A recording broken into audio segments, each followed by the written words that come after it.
Repeat after me. The number one investment is investing in yourself. I personally am a big advocate for investing in yourself and gaining skills to then make you more money. Whether it's courses, mentorships, academies, coaching calls, all of the above, I believe those are good investments if they are chosen correctly. Let me elaborate. Back when I was like 15 or 16, I wanted to get into drop shipping just like everybody. And I found this guy on Instagram and I purchased his course for, it was like a couple $100, which at 15, that was a pretty big amount of money, right? This guy probably had, I don't know, 1,500 students at the time. Now he's probably got like 4,000 or 5,000. And even at that point, when it was just 1,500 of us, that's a lot of people. And I personally believe the guys who have a ton of people in their course are really just not going to be able to provide you value. The people that have a ton of people in their course also tend to have a cheaper course. And when they're cheaper, that means more people are going to join, which then takes time away from that person connecting with you and helping you grow directly. So overall, I would say avoid courses that have a ton of people in them, or avoid courses that are less than like $1,000. Those cheap courses too tend to just be very basic info and you're really not going to be gaining a whole lot. There are exceptions to the rule, but for the vast majority of courses that are less than $1,000, it's a lot of info that you can just find on YouTube. Yes, it's gathered for you, but you're probably better off saving your money and putting it into something else as opposed to that cheap of a program. The second program I purchased, I was probably 17 at the time, and it was Flips for Miles and Fields of Profit course. Back when I bought it, it was like $400. So again, on the cheaper side, a lot of money back then, but in the grand scheme of things, $400 is nothing. So that course, again, had a ton of people, but this one was much better value. The content itself really didn't do much for me because I had already been in the game for Amazon for a fair bit of time, but the community was something that I did think carried value. $400 value, yeah, it's for you to decide, but I don't regret doing it. You know, I met a ton of people through it, which are cool. But yeah, other than that, that's the second course I bought. The third program that I joined was actually DSA, Drop Servicing Academy.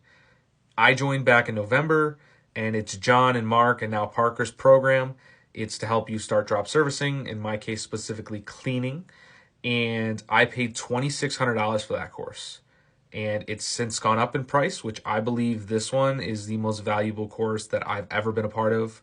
I'm not directly involved, so it's not like I'm getting paid to say this, but I genuinely believe it's 100% worth the money. I would pay probably triple of what I paid without hesitation, knowing what I know now in regards to the value of the course. Also, at the time I joined, they had started the program in September, I believe. I could be wrong with that, but it was still new of a program. I was one of the first like 20-something students, so they had the time to like legitimately one-on-one mentor me, and I can get on weekly calls with them and have direct access to the people that I want to talk to. Whereas in cheaper courses, you don't really have that. You know, you don't have that direct one-on-one with the owner of the program, the person that you're probably trying to be like most of the time, right? But with DSA, I have direct access to John, Mark, and Parker pretty much whenever I need. I have weekly calls with John pretty much every Monday. I was able to go meet them when I was in Miami, which is pretty cool. And it's awesome because they set aside time for me specifically. There's close to 100 members in there now, which is why they brought on more members like Parker as a coach, that is. And that's also providing value because they're still able to do those one-on-one with every single student, which is where the real value is. I have direct access to them to ask whatever questions I have about anything related to the business. And that's something that I really think lacks in almost all smaller programs. Overall, I've spent a few $1,000s on programs in my days, and I think overall they are great investments.